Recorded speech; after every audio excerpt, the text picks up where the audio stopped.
We have often treated race as an unexplained residual or as the result of taste or statistical discrimination. These approaches have proven unsatisfactory and even concerning, since the way we model race has important consequences for policy recommendation. That is why we're here today. The objective of the panel is to broaden and deepen our understanding of race. We have an impressive panel of scholars today with diverse backgrounds, but who share a deep knowledge of these issues, and we're eager to learn from them. Their lessons will improve the way we design policies to address the structural racism. And I'll just end very briefly here with saying, you know, I grew up in Nigeria. We used to read a lot of British colonial fiction. Essentially, it was British colonial fiction. And Blyton was like very, very famous. And you're reading these books from the point of view of the 5 white British children in this book going on to the treasure island, right? And not reading the book as thinking about yourself as the African native that she's describing in the book, right? And so then really being able to reorient, like, you know, power frames these stories, these histories, these institutions that we encounter, and then how we then do our own research, I think is very important.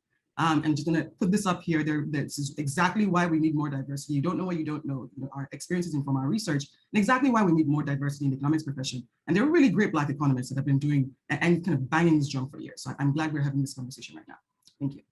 And then finally, stratification economics points to a way of thinking about the macroeconomic analysis that reverses the usual way in which we think about macro conditions and the conditions of social groups. Normally we ask, well, so what's happening in the macro economy and how does that affect the well-being of individual social groups? But we rarely think about how the structure of relations between social groups might affect macroeconomic performance. And in so doing, we can return to thinking about the ways in which the exploitation of particular groups can promote economic growth, circumstances under which slavery and colonialism contributed to the enrichment of the colonizing powers. So it's not a deadweight loss that you have these types of social arrangements.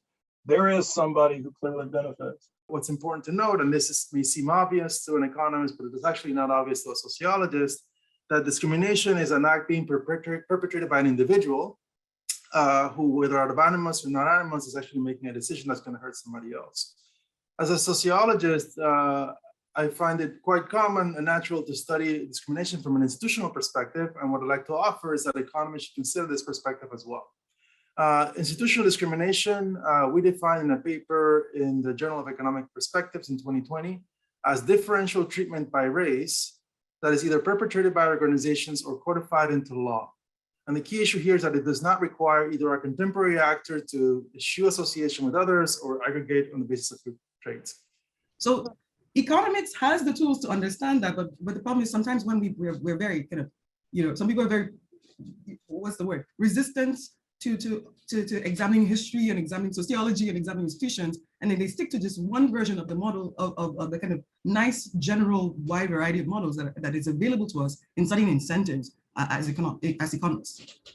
Yeah, I think although the behavioral economics revolution represents a bit of a departure, one of the core themes in economics that I remain strongly attached to, and this is related to Belinda's observation about the focus on incentives, is that people, given their information and beliefs, behave in a manner that is actually rational.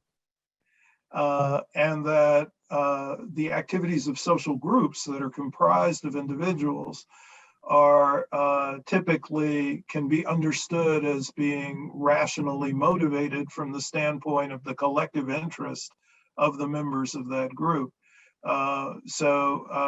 You know, I actually call for economists to bring back their emphasis on rationality, because you know, unfortunately, the types of exploitative activities we observe in the world actually do serve somebody's interest. If you go back to the last period in which there was a lot of social activity nationwide around race, of course, the late 1960s, you know, the parallel to 2020 was probably 1968. And if you look at the papers that today are the seminal papers that set the stage for 30 years of conversation in economics about discrimination, they came out in 1971 and 1972, just 3 years later, right? The field was open. Becker and Phelps and Arrow were right around that period. So I suspect that now there's probably more openness than even a few years ago to these kinds of questions, such that the field is probably waiting for the next very much improved Becker and Phelps and Arrow with the much more demographically diverse, or somewhat more demographically diverse field that you have now. On the other hand, I think we only start to understand something by simplifying. And I like the way Mario put it, which is, what's important is to make the right simplifying assumptions and be open to the fact that maybe the assumptions we're making aren't the right ones, and we need to consider other ones. And I think when modeling's done really well, I think it's very clear what its assumptions are. So you could see, okay, that one I don't believe in, and I think I could make a different assumption that would be better. And so I think simplification has been a really useful tool, but the world's a complicated place, and so this tension is just a healthy tension that we constantly need to engage with. Oh.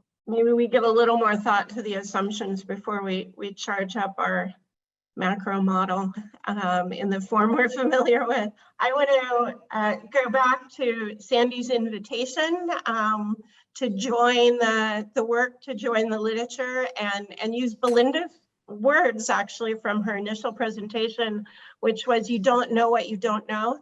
And instead of being a description, to take it as a charge. So thanks to all of our panelists. It's been a fascinating conversation. I learn more every time I listen and talk with all of you, and turn it back to one of the organizers, Alessandra, who with thanks brought us all together today.